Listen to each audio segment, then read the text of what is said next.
नमस्कार फ्रेंड्स, मैं राजेंद्र यादव आप सभी लोगों का स्वागत करता हूं आपके अपने ही YouTube channel M with Rajendra पर। तो यहां पे तैयार हो जाइए करंट अफेयर्स की एक इंपॉर्टेंट क्लास में, जिसमें जैसा कि मैं यहां पे टॉप 500 प्रश्नों का आपको रिवीजन करा रहा हूं पिछले 6 से 8 महीनों का, जो कि परीक्षा में आने की जिन प्रश्नों की बहुत ही संभावना है। तो सिर्फ 10 मिनट में आपको इंपॉर्टेंट प्रश्न मिलने वाले हैं। और यहाँ पर आप देख पा रहे होंगे, यह है सेट नंबर चौथा है, यहाँ पर मैंसन किया गया है प्रत्येक सेट। तो लास्ट तक बने रहें और इन बेहतरीन प्रश्नों का लाभ उठाएं। आप वीडियो को जरूर अधिक से अधिक शेयर करें, जिससे समस्त लोगों के पास पहुँच सके। पहला प्रश्न देखते हैं, किस देश ने अमेरिका के साथ बढ़ते तनाव के बाद घोषणा की है कि वो 2015 के परमाणु समझौते के तहत लागू की गई पाबंदियों का पालन अब नहीं करेगा। 2015 का जो फ्रेंड्स यहाँ पे परमाणु समझौता है वह आखिर क्या है। 2015 के समझौते के अनुसार ईरान अपनी संवेदनशील परमाणु गतिविधियों को सीमित करने और अंतर्राष्ट्रीय निरीक्षकों को आने की अनुमति इसमें देगा। इसके बदले में ईरान पर लगे आर्थिक प्रतिबंधों को खत्म कर दिया जाएगा। लेकिन फ्रेंड्स, अभी हाल ही में जैसा कि पता है, बगदाद में अमेरिकी एयर स्ट्राइक में उसके जनरल कासिम सुलेमानी की मौत हो गई। इसी के बाद से फ्रेंड्स क्या है, अमेरिका के साथ उनका तनाव बढ़ गया और उन्होंने 2015 के परमाणु समझौते के तहत जो पाबंदियां थीं अब वह उसका पालन नहीं करेगा। तो सी ऑप्शन इस प्रश्न का सही उत्तर होगा। अगले प्रश्न पर आते हैं, तमिलनाडु विधानसभा के पूर्व अध्यक्ष और अन्ना द्रमुक के किस वरिष्ठ नेता का हाल ही में निधन हो गया है।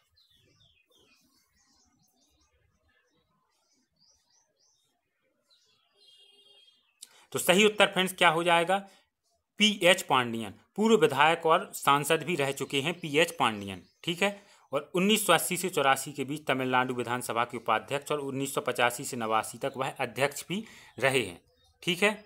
और वह इसके साथ साथ सांसद भी रह चुके हैं। तो सही उत्तर हो जाएगा option A, pH Pandian. Next प्रश्न पर आते हैं, किस देश में हाल ही में बोइंग 737-800 विमान क्रैश हो गया, जिससे उसमें सवार सभी लोग मारे गए।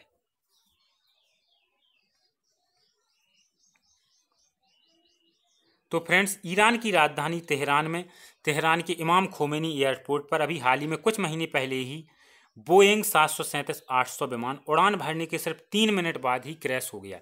इसमें 167 यात्री और 9 क्रू मेंबर्स थे, जो कि सभी लोग मारे गए, ठीक है फ्रेंड्स। और भारत में भी वर्ष 2010 में एयर इंडिया का जो है विमान वो मैंगलोर में लैंडिंग के दौरान दुर्घटनाग्रस्त हो गया था और 150 लोगों की मौत हुई थी। तो सही उत्तर फ्रेंड्स इसका हो जाएगा ऑप्शन डी, ईरान। और यह जरूर याद रखें, बोइंग 737-800। अगले प्रश्न पर आ जाते हैं, आरबीआई ने हाल ही में किस नाम से एक मोबाइल ऐप जारी किया है, जिसकी मदद से दृष्टिबाधित लोग भी करेंसी नोट का मूल्य जान सकेंगे। इंपॉर्टेंट प्रश्न है।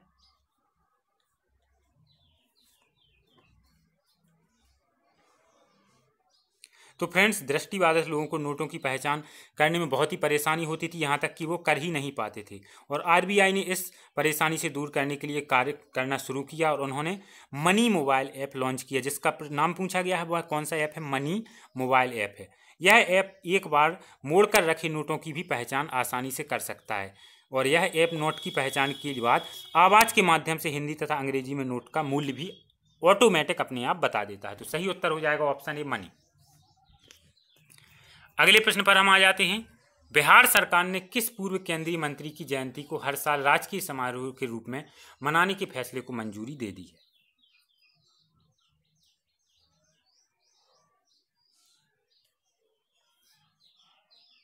तो सही उत्तर हो जाएगा, बिहार सरकार ने, मुख्यमंत्री नीतीश कुमार ने, किसके, अरुण जेटली, ठीक है फ्रेंड्स, अरुण जेटली के जो जयंती को राजकीय समारोह के रूप में मनाने की फैसले को मंजूरी फ्रेंड्स दी है, ठीक है फ्रेंड्स। तो सही आंसर फ्रेंड्स क्या हो जाएगा, ऑप्शन नंबर बी। अगले प्रश्न पर आते हैं, हाल ही में रविंद्रनाथ महतो को सर्वसम्मति से किस राज्य के विधानसभा का अध्यक्ष चुना गया है।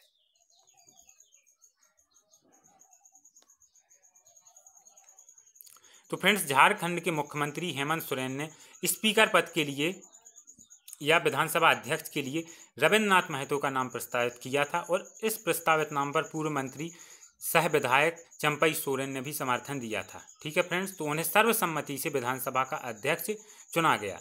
वे इससे पहले 2005 और 2014 में विधायक भी निर्वाचित हुए थे, ठीक है फ्रेंड्स। तो सही आंसर फ्रेंड्स क्या हो जाएगा, झारखंड। अगले प्रश्न पर आते हैं। हाल ही में कोलकाता पोर्ट ट्रस्ट का नाम बदलकर क्या रखा गया? ये भी इंपॉर्टेंट प्रश्न है।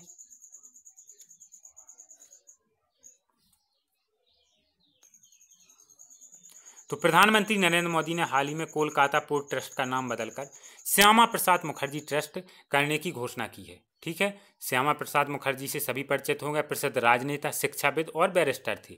ठीक है, और वो पंडित जवाहरलाल नेहरू की सरकार में उद्योग व आपूर्ति मंत्री थे।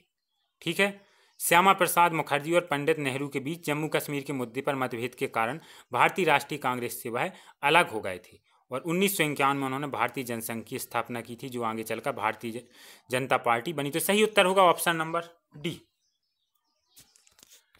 नेक्स्ट प्रश्न पर आते हैं। ये इंपॉर्टेंट प्रश्न है। उत्तर प्रदेश सरकार ने किस शहर में 234 करोड़ रुपए की लागत से शहीद अशफाकुल्ला खान के नाम पर एक चिड़ियाघर बनाने का निर्माण करने की घोषणा की है?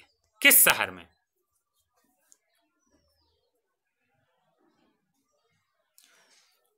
तो फ्रेंड्स, जैसा कि प्रश्न में पूछा गया है, अशफाकुल्ला खान के नाम पर चिड़ियाघर रिकॉर्ड 121 एकड़ क्षेत्र में बनाया जाएगा। ठीक है फ्रेंड्स, कहाँ पे? उत्तर प्रदेश के गोरखपुर में।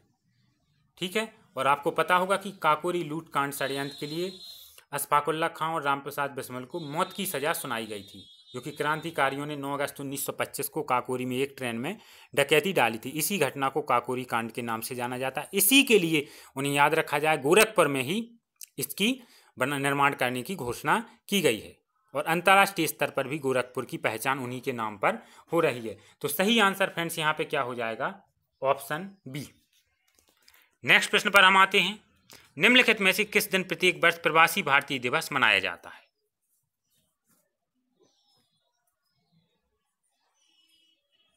तो फ्रेंड्स, प्रत्येक वर्ष 9 जनवरी को प्रवासी भारतीय दिवस मनाया जाता है, क्योंकि इसी दिन महात्मा गांधी दक्षिण अफ्रीका से भारत लौटे थे। इसे मनाने की शुरुआत 2003 में हुई थी।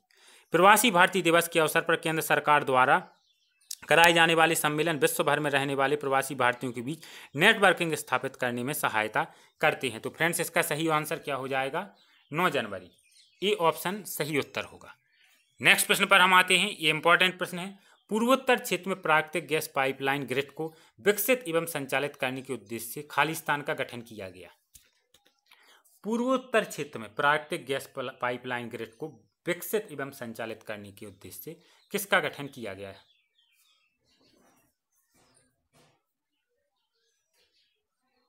तो सरकार ने 8 पूर्वोत्तर राज्यों का प्राकृतिक गैस पाइपलाइन ग्रिड बनाने के लिए इंद्रधनुष गैस ग्रिड लिमिटेड को 5 अरब 59 करोड़ रुपए की पूंजी देने के साथ साथ इसका गठन किया। ठीक है फ्रेंड्स, तो सही आंसर क्या हो जाएगा? याद कर लें, Indradhanush gas grid limited. Option number A सही उत्तर हो जाएगा और इंपॉर्टेंट प्रश्न आप याद कर लें। इसी के साथ धन्यवाद फ्रेंड्स।